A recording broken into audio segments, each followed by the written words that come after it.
김용현 전 장관이 이렇게 말했죠. 계엄 당일 선포된 포고령은 자신이 초안을 썼다 이렇게 인정을 했습니다. 그러면서 대통령이 삭제를 지시하라고 한 게 하나 있었다 이렇게 밝혔습니다. 들어보시죠.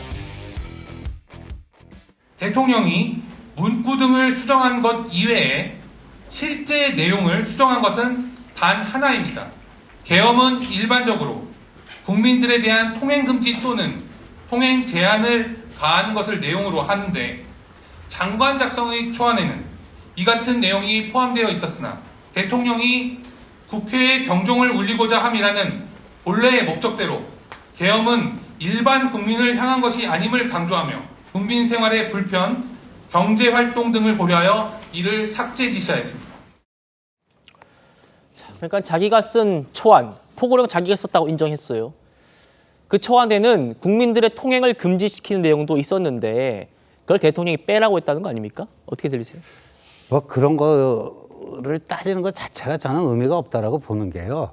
경종을 울리기 위해서 그 야당의 그런 폐악질에 대해서 정치적 폐악질에 대해서 경종을 울리기 위해서 비상계엄을 발동했다는 거 아닙니까? 그런데 저는 이거는 무슨 그 정무적인 고도의 정무적 감각을 갖지 않은 사람이라도 상식적으로 판단할 수 있는 게 있지 않습니까? 야당의 그런 폐악질에 대해서는요, 정말 정치로 풀어야죠. 정치로 풀어야 될 것을 지금 군사로 풀려고 한 거, 그리고 저게 경종을 울리는 걸로 끝납니까? 오히려 진짜 정치적 수명을 다해가던 이재명 대표에게 그 엄청난 정치적 횡재를 지금 안겨주고, 그리고 완전히 이제 그 공수가 전환이 되면서 질질 끌려다니는 모습이 돼버린 거 아닙니까? 어떻게 경종을 울리는 비상계엄이 가능하다고 판단을 했는지 저런 어처구니 없는 저런 판단에 대해서 참 할 말을 잃습니다. 김영주 의원님. 네. 어쨌든 그 포고령이 굉장히 위헌적인 요소이 좀 포함되어 있기 때문에 누가 썼느냐. 계엄 사령관은 자기가 명의로 자기 이름으로 나갔는데도 내가 안 썼다라고 했었고 그런데 김 전 장관이 오늘 내가 썼다라고 공식 입장을 밝혔습니다. 네.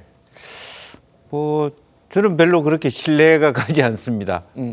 대통령이 기본적인 내용을 주시고 그걸 문안을 작성한 것은 김용현 장관이 할 수 있지만 전반적으로 저 내용 자체에 위헌적 요소가 있기 때문에 자기가 대통령을 대신해서 맡겠다, 공격을 맞아주는 그런 어떤 희생양이 되겠다 하는 의지도 이 안에 포함되어 있다라고 보여지고 마지막에 또 수정했다는 부분도 훨씬 더 어떤 대통령이 훨씬 더 국민들을 위해서 생각을 했다 마지막에 이제 그런 것을 남기기 위한 의도다 저는 그렇게 생각을 하기 때문에 그야말로 대통령께서 그동안에 그 10일 날 발표하신 것도 마찬가지고 기본적으로 그 최초의 아이디어 자체 또 시점 자체 이것이 다 대통령으로부터 나왔기 때문에 문건을 누가 썼느냐 보다는 실제적으로 기본적인 이 의도와 아이디어 목적 자체가 대통령으로부터 나왔다는 것을 숨길 수는 없다 그렇게 보여집니다. 알겠습니다. 이 부분도 수사를 통해서 밝혀져야 될 부분인 것 같습니다. 김 전 장관 측은요 또 계엄의 정당성도 재차 강조했습니다. 야당의 폐악에 경종을 울리기 위한 계엄이었다 이렇게 말했습니다. 들어보시죠. 계엄 선포의 배경, 다수당의 횡포로 당 대표의 형사 책임을 면하고자 방탄 국회를 열고 22차례에 걸쳐 탄핵을 발의하고 급기야 예산을 폐지하여 국정을 없애려는 시도를 해대는 국회를 이용한 정치 폐악질에 대하여 경종을 울리기 위함입니다. 우리 사회 곳곳에 진지를 구축하고 암약하는 종북 주사파, 반국가 세력을 정리하여 자유대한민국을 미래 세대에게 물려주기 위함입니다. 반국가 세력은 사회 각층에 암약하며 여론을 조작하고 전국 불안을 선동하며 국가 전복을 획책하고 있습니다. 10일에 있었던 대통령의 담화랑 거의 일치하는 내용으로 보입니다. 네, 그렇습니다. 아무래도 오늘은 김용현 전 장관이 실질적으로 계엄, 비상계엄에 대해서 대통령에게 왜 건의를 하게 됐는지 어떤 배경을 좀 설명하면서 사실상 대통령의 대국민 담화 내용하고 비슷하게 야당 민주당의 무차별적인 이런 탄핵 공세, 입법 공세, 국정마비 또 예산이라든지 이런 어떤 일방적인 어떤 독주 이것을 이제 경종을 올리기 위해서 했다. 뭐 이런 어떤 이야기를 이제 전반적으로 했는데 이것에 대한 어떤 평가는 오롯이 이제 앞으로 어떤 여러 가지 어떤 수사라든지 결국은 탄핵에서 결국 이제 드러날 건데 결국은 오늘의 가장 핵심은 이 그동안 했던 포고령이 누가 했느냐 했던 핵심에 대해서 이제 본인이 했다. 그리고 대통령은 최대한 소프트 랜딩할 수 있도록 어떤 그 국민의 어떤 불편함을 최소화시키라는 그런 어떤 의사가 있었다는 것을 일단 김영민 장관 입장에서 변호사를 통해서 발표를 한 것 같습니다. 예. 김 전 장관 측은요, 선관위에 계엄군을 투입한 이유에 대해서도 오늘 설명을 했습니다. 들어보시죠. 이번 수사에서 수사기관과 법원은 수차례의 고발 사건, 선거 무효 소송 등을 통하여 부정선거 의혹은 해소된 것을 기정사실화하고 있습니다. 그런데 대한민국의 그 누구도 중앙선거관리위원회 서버의 실무를 수사, 조사, 검증한 예는 없습니다. 소송이나 수사로 더 이상 이 문제가 해결되지 않는다면 특별한 조치를 통하여 이를 확인하여야 하는 것은 대통령의 책무라 할 것입니다.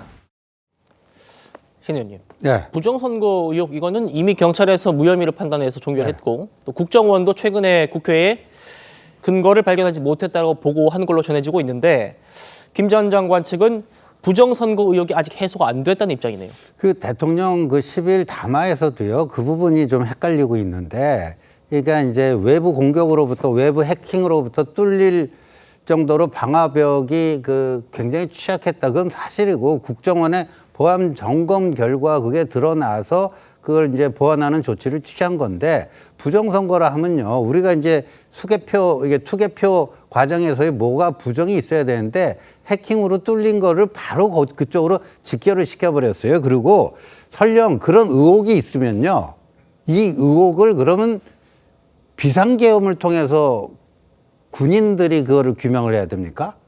예, 이게 수사를 통해서 해야죠. 근데 대통령 논리가 굉장히 취약한 게 선관위가 헌법기관이라면서 모든 수사를 거부하고 모두 한다 그랬는데 안 그렇습니다.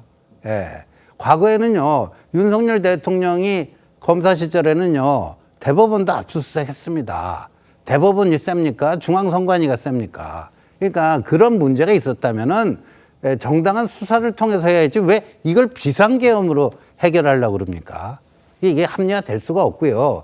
지금 잠깐만 저 변호인들 얘기가 이제 반복적으로 나오는데 예. 제가 알기로는 저 정광훈 목사 계열의 그쪽에 그 활동하는 변호인들로 알려져 있고 저 부정선거 의혹을 이렇게 막 철석같이 팩트로 오인하고 그런 게 대통령께서 이런 그 우파 진영 내 극단주의 세력의 그 무책임한 주장에 경도된 결과가 이렇게 비극적으로 나타나는 게 아닌가 보여집니다.